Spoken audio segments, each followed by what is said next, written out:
Hello, everybody, and a very warm welcome to 100 Days and 100 Readings Challenge by BooksnowChennai. So, today we are going to see a part of the Rime of Ancient Mariner by Samuel Taylor Coleridge. Why, you ask?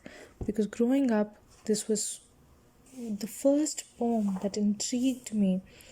It was, of course, a part of school curriculum, and the way I was taught this poem, the way that I had a wonderful teacher, and the way she put it, and the way she said that mere words could convey such deep emotions.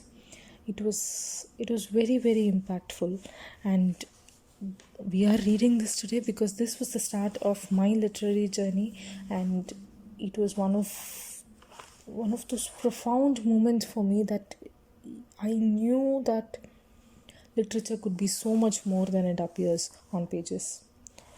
And I dedicate this to that wonderful teacher, that wonderful person, and of course to the albatross. Here we go. The sun now rose upon the right. Out of the sea came he, still hid in mist, and on the left went down into the sea. And the good south wind still blew behind, but no sweet bird did follow, nor any day for food or play came to the mariner's hollow. And I had done a hellish thing, and it would work them woe. For all averred, I had killed a bird that made the breeze to blow. Ah, wretch, said they, the bird to slay that made the breeze to blow. Nor dim or red, like God's own head, the glorious sun oppressed. Then all averred I'd killed a bird that brought the fog and mist. It was right, said they, such birds to slay that bring the fog and mist. The fair breeze blew, the white foam flew, the furrow followed free. We were the first that ever burst into the silent sea. Down dropped the breeze, the sails dropped down. It was sad as sad could be, and we did speak only to break the silence of the sea. All in a hot and copper sky, the bloody sun at noon, right up above the mast did stand, no bigger than the moon. Day after day, we stuck nor breath nor motion, as idle as a painted ship upon a painted ocean. Water, water everywhere, and all the boats did shrink. Water, water everywhere, not a drop to drink. The very deep did rot, O Christ, that ever this should be. Yeah, slimy things did crawl with legs upon the slimy sill. About in reel and rout, the death fires danced at night. The water, like a witch's oil, burnt green and blue and white.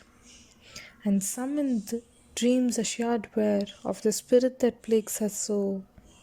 9 fathom deep he had followed us from the land of mist and snow, and every tongue through utter drought was withered at the root.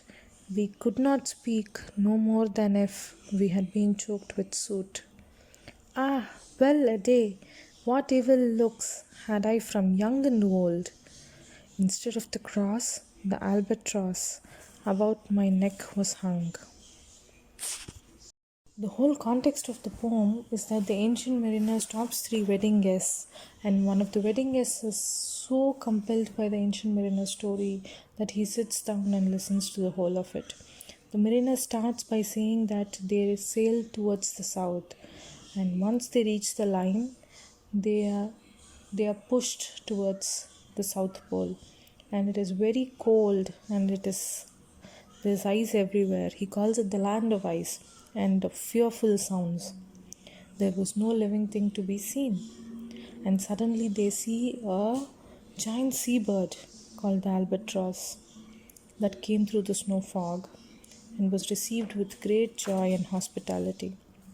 And lo, and the albatross proved to be a bird of good omen, and they were returned northward through the fog and floating ice.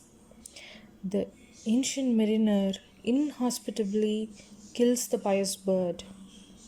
Now we come to the part where we read it. His shipmates cry out against him that he killed the bird of good omen. And then, when the fog clears and the sun opens, they say that he did a really good job, and such birds were to be killed. The fair breeze continues and until they reach the Pacific Ocean and they reach the line. But then the ship suddenly becomes becalmed. They are not able to move. And so they think the albatross is being avenged.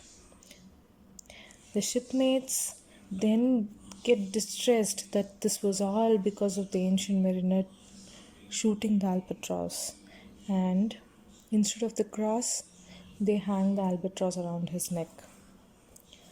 So, but why is this my favorite? When you are at that age, you don't understand the responsibility of things you do, and this poem sort of puts you in a place where that albatross is always going to hang around your neck.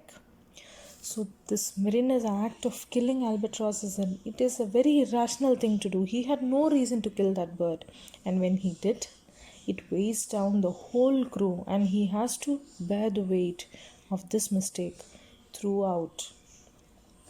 And it also shows that society sometimes can be fickle. Oh, come on, most of the times is fickle, and they put you on a pedestal as soon as they can, but they also hold you in contempt for the same act.